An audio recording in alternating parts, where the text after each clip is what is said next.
Did you see the part on the coronation invitation where King Charles may have made Meghan Markle jealous?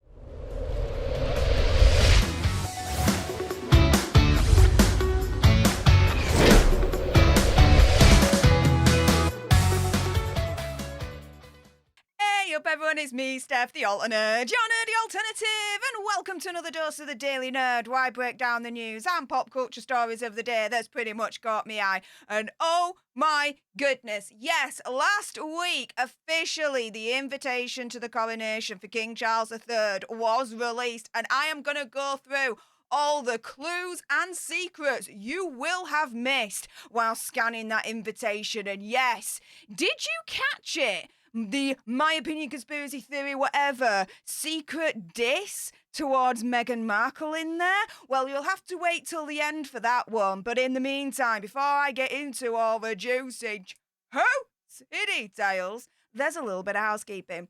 Firstly, YouTube human reviewer, I see you lurking. I'm not going to say any trigger words or anything that's going to offend your ear holes. And to everyone else awesome enough to have clicked on this video, hi, welcome, how are you doing? If you love this kind of news and pop culture on the daily served with a little bit of sass and gobbiness, which is basically this, right? Do make sure you click on that subscribe button, like, share, comment down below your opinion, conspiracy theories, whatever's on this one. Also, as well, do send me a super thanks, which is just below this video right here. Let's have a conversation about what I'm going to discuss today, because it does guarantee a response from me.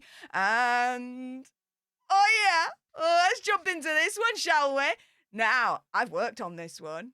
And here is my presentation on the coronation invitation. All the hidden clues and secrets you will have missed by me, Stef The Alter Nerd. So let's crack on with the actual invitation itself, shall we? So on 4th of April 2023, Buckingham Palace released the official invitation to King Charles III and Queen Camilla's coronation that will be at Westminster Abbey. And here is the invitation in all its glory right there for your eyeballs to witness. Now, this was hand-painted by Andrew Jameson by using watercolour and gouache or gouache, however you're going to pronounce that, right? Now, those who get the invitation obviously ain't going to get the original, right? But they'll receive it on recycled card and gold foil detailing. Now, that makes a buttload of sense. Why? Well, we all know that King Charles is all about preserving and saving the environment. He's very much big on that, right? So, makes sense that the invitation is going to be on recycled paper, recycled card. However, this is royalty we're talking about here. He is the king. He's going to be wearing the crown. So it has to be a little bit on the bougie side as well. Therefore, the gold foil detailing definitely satisfies the bouginess of it all. See where I'm coming from? Now, the Green Man. When you look at this invitation right here, did you notice him? The Green Man. Now, I tell you something, I didn't to begin with. I saw this big green blob down here, and I thought to myself, why am I seeing a bit of broccoli down there? Or some kind of vegetable? Like, why is there a vegetable on the King and Queen's coronation invitation? It don't make sense, right? But then I looked a little bit closer and I'm like, dude, that vegetable's got a face. I don't think it's a vegetable. And no, it's not. It's what's called the Green Man. Now, Buckingham Palace said the following about this, quote, "Central to the design is the motif of the Green Man, an ancient figure from British folklore symbolic of spring and rebirth to celebrate the new reign, i.e. the new reign of King Charles III. The shape of the Green Man, crowned in natural foliage, is formed of leaves of oak, ivy and hawthorn." So, not a vegetable, guys. "And the emblematic flowers of the United Kingdom, which we will be getting on to shortly. Rhinestone of ancient origin said the following about this as well. The Green Man is believed to have been intended as a symbol of growth and rebirth, the eternal seasonal cycle of the coming of spring and the life of man. This association stems from the pre-Christian notion that man was born from nature, as evidenced by various mythological accounts of the way in which the world began, and the idea that man is directly tied to the fate of nature. Now, it makes sense when you now know what this Green Man is all about, why it's actually on the invitation. Why? Well, again, We all know that King Charles III is very much big on protecting and preserving the environment and the world around us. And so, what has he done to do that? Well, let me give you three major examples. So, firstly, what has he done in regards to his home environment? Well, back in the 1980s at Highgrove, he created an organic garden. Now, at the time, people were very skeptical about this because, global warming, protecting the environment weren't high on people's agenda back in those days. But now he's got the last laugh, right? Because all the produce that organic garden produces, he sells that to Waitrose, and all the profits go to charitable causes. And what is Waitrose, you might ask? Well, they're like an upmarket, bougie supermarket for like the wealthy and the rich. Let's put it that way. Now, what has he done in the arena of politics for the environment? Well, most recently last year in 2022, he attended the COP26, which is the United Nations Climate Change Conference. And he spoke in front of all the world leaders, right, saying, quote, I can only urge you to find practical ways of overcoming differences so we can all get down to work together to rescue this precious planet and save the threatened future of our young people. Now, the third part of it is what has he done personally to try and protect, preserve, and save the environment? Well, it's all about reducing his own carbon footprint. Now, that includes switching to biomass boilers, installing solar panels, and even, get this, guys, converting his Aston Martin to run on bioethanol made from cheese and wine. So, get this right, Aston Martin. When you think of Aston Martin, what else do you think of? I know what I think of, 007, right? So think about this. The next 007 film that you see, and he's rocking around in an Aston Martin, chasing the bad guys, guns are blazing, and rockets coming out everywhere, and all that malarkey, right? Think about it. That Aston Martin, not running on petrol. Oh, no, it could be running on cheese and wine. King Charles found a way. Who knew, right? Now, the Wildflower Meadow. There are a lot of flowers on this invitation, right? Did you notice every single one of them? Well, here we go. Lily of the Valley is on there, and that is a nod to the late Queen Elizabeth II because it was said to be her most favourite flower. It is a symbol, though, as well, of purity, love, joy, happiness, and luck. You also may have noticed the cornflowers on there, or may not have, and that's why you're watching this video. And this one symbolises love, unity, the future, hope, and reliability.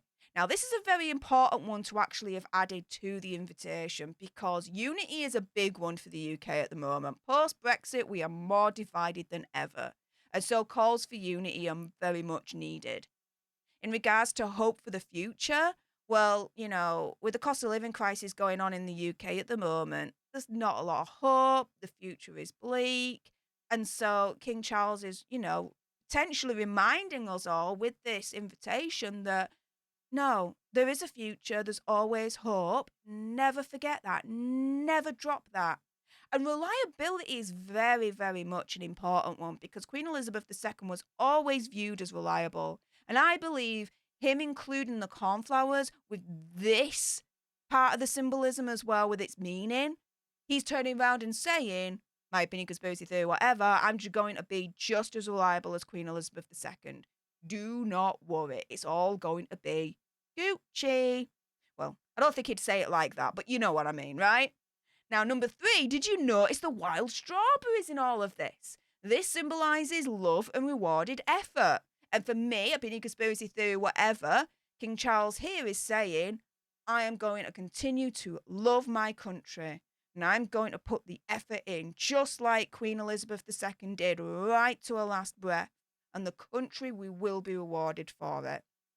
Number 4, dog roses. Now, I think this is a little bit of a personal one between Charles and Camilla here, because it symbolises purity, love, and marriage.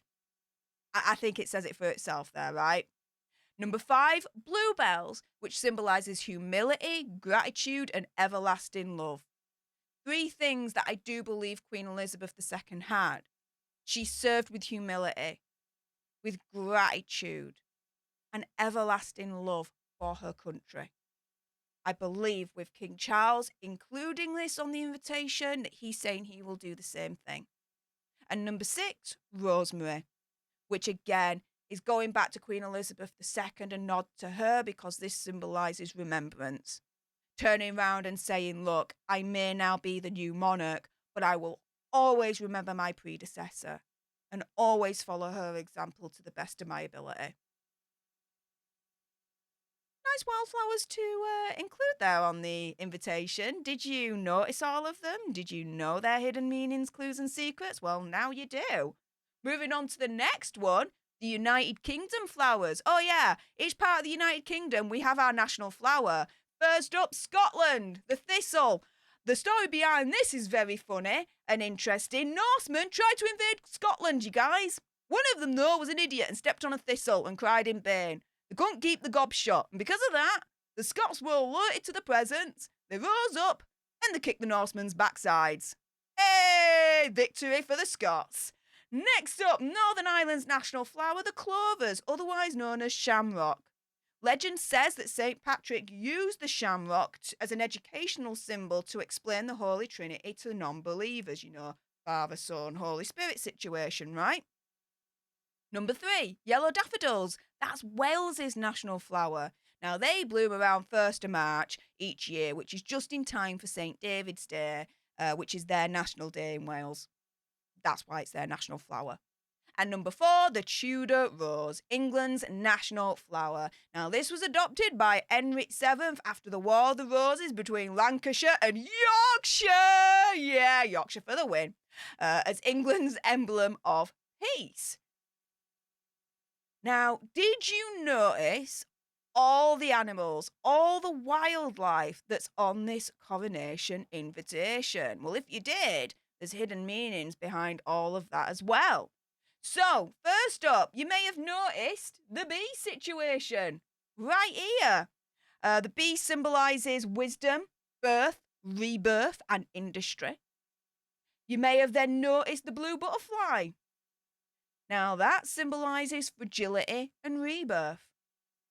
You may have then noticed the ladybird right here. Now, the ladybird symbolises protection, healing, good fortune, and grace. They protect plants and flowers from pests and other bugs as well. So they've got like a practical kind of thing behind them and all. You may have also noticed the wren right here. And that's symbolism of being wise and adept at change. And the final one you may have noticed is the robin just above the wren. And that's a symbolism for good luck, happiness and rebirth. Also sometimes seen as a messenger for lost loved ones, which again I think is a very, very nice nod to the late Queen Elizabeth II on that one. Did you notice any of the other animals that were on the invitation and knew their hidden meanings and secrets behind them? Well, first up we've got the lion. The lion, appearing on the royal coat of arms, is the animal symbol of England, and it represents courage, strength, and royalty. We also then have the unicorn right here, and this is the animal symbol of Scotland, and it represents purity, strength, and power. And then in the corner, you might have noticed this beast right here, this blue beast. Yes, that's the boar. Now, this is a nod to Queen Camilla, as this animal actually appears on the crest of her father, Major Bouchand. The boar head crests have actually been found on Celtic and Anglo-Saxon helmets, and they were supposed to give protection to the warrior. Now, you will have seen a buttload of flowers, but did you notice that some of them actually came in threes? So how many flowers can you notice that appear in groups of threes when you look at the invitation itself? Now, either way, it represents King Charles being the third monarch of his name as King Charles III. And we have some examples right here. So we've got, clover here. You got your 3 here. You got some bluebells here, and it's 1, 2, and 3. You got white roses here, 1, 2, and 3. Now, who were the other King Charleses before him? Well, King Charles I started his reign in 1625. He didn't have a good ending, though. He was beheaded in 1649 due to being found guilty of treason. Oof, not good, not good at all. King Charles II, though, still had a bad ending, but not as bad, right? He started his reign back in 1660 and it lasted until 1685, where he died due to a stroke.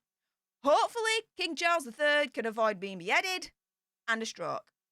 That would be Gucci. Now, this may have been harder to notice, right? Because it's not so colourful. It's kind of blending into the background a little bit too much. But in the bottom, kind of like right-hand corner here, do you see this? Now, this is the coat of arms of the Dukes of Norfolk, the Earl Marshal. Now, why do you think he would be involved, you would ask? Well, this Duke is solely responsible for organising major ceremonial state occasions. So, the coronation of the King Charles III and Queen Camilla. So I'm sure that the current one, who apparently is called Edward Fitzgerald Howard, has a lot of pressure on his shoulders with this one. Yeah, good luck, mate.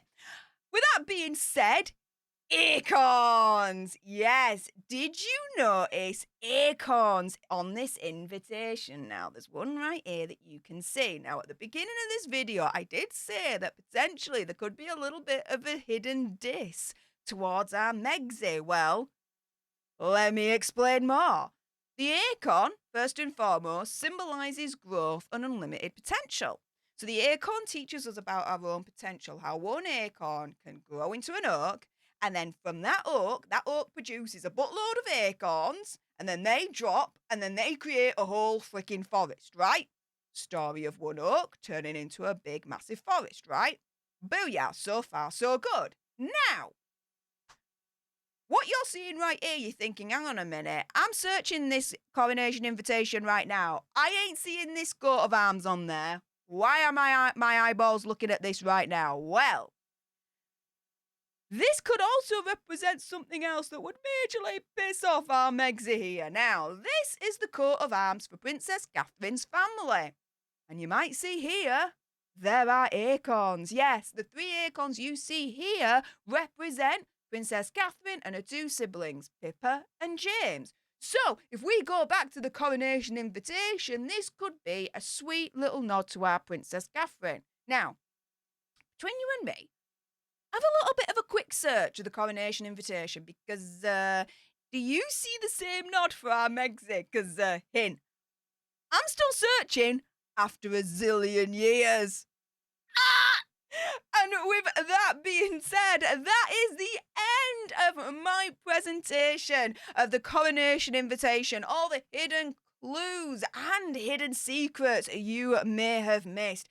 With that being said, guys, if you loved this video and you want more, and believe me, there's gonna be more, do make sure you click on that subscribe button. Help us get to 100k so we can get that silver play button right there. Like, share, comment down below your opinion, conspiracy theories, whatever's on this one with what we've just discussed. Also, as well, do send me a super thanks. It's just below this video right here. Let's have more of a conversation. Are there any other secrets and hidden clues I may have missed? Well, let me know with a super thanks. Let's have a conversation about it because it does guarantee a response from me. And until the next time, you guys, laters.